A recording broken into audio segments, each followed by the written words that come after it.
अब जब न्यूजीलैंड ने साउथ अफ्रीका को हराकर वर्ल्ड कप के फाइनल में जगह बना ली है तो सवाल यह है कि इंडिया वर्सेस इंग्लैंड से फाइनल कौन खेलेगा? इंडिया। और अगर इंडिया खेलेगी तो क्या इंडिया को अपनी टीम में कुछ बदलना चाहिए या जो टीम है उसी को कंटिन्यू करना चाहिए? बहुत सारे लोग हैं जो कह रहे हैं कि भाई साहब चाहें तो चेंज कर सकते हैं दो खिलाड़ी। हालांकि चेंज पहला सवाल हो जाए करना चाहिए क्या, जरूरी है, और अगर करे तो फिर किसे करे? तो पहला सवाल चेंज करना चाहिए, और पर्सनली मेरी राय मानेंगे तो मैं कहूंगा नहीं। बड़ी टीमें बड़े मौकों पर बड़े चेंजेस नहीं करती हैं। हम पाकिस्तान नहीं, हम इंडिया हैं।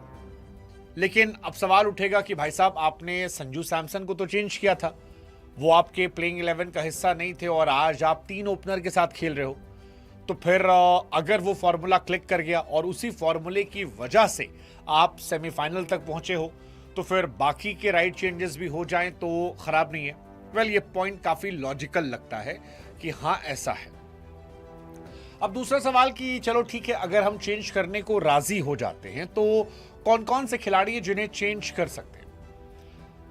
मैं फिर से स्टेटमेंट दे रहा हूं, मेरा इरादा मेरे हिसाब से टीम चेंज नहीं होनी चाहिए। जो टीम हमारी प्लेइंग 11 है हमें इसी टीम के साथ जाना चाहिए। हालांकि इस टीम में चेंजेस की बात इसलिए आ रही है, कुछ कमियां हैं और मेरे हिसाब से 3 चीजों की बड़ी कमी इस टीम में हो रही है। पहला ओपनिंग, दूसरा बॉलिंग, तीसरा फील्डिंग। ओपनिंग में अभिषेक शर्मा का फ्लॉप होना एक बहुत बड़ा रीजन है। जो लोग सलाह दे रहे हैं, सुझाव दे रहे हैं, वो ये कह रहे हैं कि अभिषेक शर्मा अगर नहीं चल रहे और वो इतने ज्यादा अंडर कॉन्फिडेंट हैं कि वो हाथ में आए कैचेस ड्रॉप कर रहे हैं, बॉल नहीं पकड़ पा रहे हैं, बैट से उनके रन नहीं आ रहे हैं, ऑफ स्पिनर ऑलरेडी आपको ट्रैक कर रहा है, तो फिर आप अभिषेक शर्मा को अभी रेस्ट दे दो और उनसे आगे बढ़ो इस मैच में।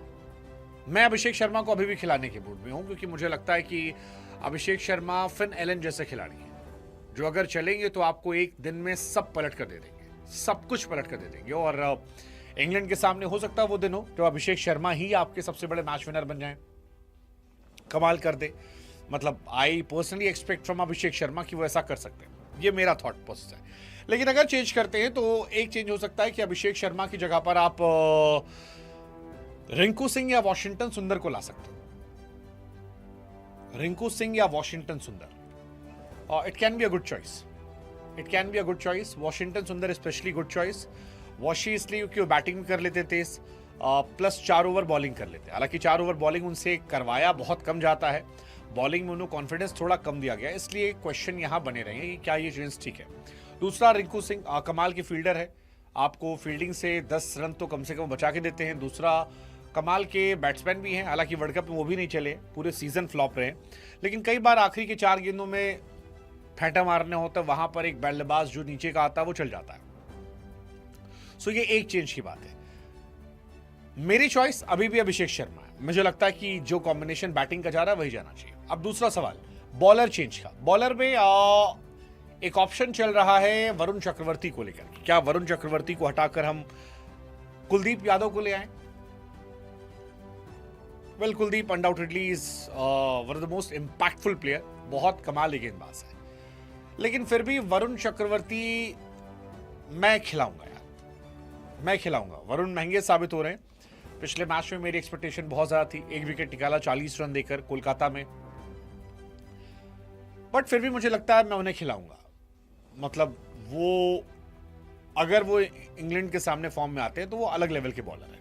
कुलदीप पूरे वर्ल्ड कप में बाहर बैठे हैं, उस टच में नहीं है, या पता नहीं हो सकता है इंपैक्ट डाल दे, बट प्रॉब्लम यही है कि वानखेड़े में एक तो एक्स्ट्रा स्पिनर नहीं खिला सकते आप, और मैं वरुण चक्रवर्ती को ड्रॉप नहीं करूंगा क्योंकि वो अभी भी दुनिया के नंबर 1 T20 बॉलर है। ये सच बात है, पिछले 3 गेम बहुत अच्छे नहीं रहे हैं, बट बड़े खिलाड़ी बड़े मौकों पर कमबैक करना जानते हैं और मुझे लगता है वरुण भी कमबैक कर लेंगे, तो मैं शायद ड्रॉप नहीं करूंगा। अगर टीम इंडिया को बहुत चिल है, बहुत मन है कि वो एक इम्पैक्ट डालें और एक और प्लेयर खेले, तो वो मेरे हिसाब से एक ऑप्शन हो सकता है। हालांकि ये भी मैं अपनी टीम में तो नहीं करना चाहूंगा, मैं नहीं करना चाहूंगा, बट अगर एक ऑप्शन करना तो आप कर सकते हो कि अक्षर पटेल को ड्रॉप करके कुलदीप यादव खिला दो। अक्षर की बैटिंग वैसे भी नहीं आती है, बैटिंग जब तक आप अगर आएगी भी तो आप ऑलमोस्ट मैच हार चुके हो, तो इतना बड़ा डिफरेंस नहीं होता। बॉलिंग में कुलदीप वहां डिफरेंशिएट कर सकते हैं। Kuldeep is a better bowler than Akshar Patel. Akshar overall is a better package than Kuldeep Yadav. But क्या वाइस कैप्टन को ड्रॉप करोगे फॉर नो रीजन? मतलब he has not done anything wrong. पिछले मैच में वरुण चक्रवर्ती से अच्छी गेंदबाजी की थी, बैटिंग आई नहीं है, और कभी आती है तो अच्छा इंपैक्ट वो डालते हैं। सो मैं पर्सनली अपनी टीम से उनको बाहर नहीं करूंगा। मेरे हिसाब से यही टीम 11 होनी चाहिए मेरी, जो अभी खेल रही है, जिसमें अभिषेक शर्मा ओपनर हो, 7 में संजू सैमसन हो, 3 पर ईशान किशन हो, 4 नंबर पर सूर्य कुमार यादव, 5 पर तिलक वर्मा, 6 पर हार्दिक पांड्या, 7 पर शिवम दुबे, 8 पर अक्षर पटेल एंड देन वरुण चक्रवर्ती, जसप्रीत बुमराह, अर्शदीप सिंह। मेरे हिसाब से यही प्लेइंग 11 है। बहुत बहुत कुलदीप यादव खिलाने का मन हो तो फिर वहां पर आप खिला सकते हो, बट क्या कुलदीप यादव को आप वानखेड़े में खिलाओगे? एक क्वेश्चन ये भी है। मतलब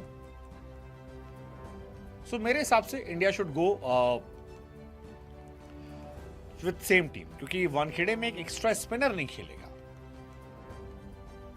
खेलेगा, तो वहां पर कोई लॉजिक नहीं बनता है। तो मेरे हिसाब से अच्छी पिच है, बढ़िया पिच है, जो टीम है जाओ and just go and explore and win match.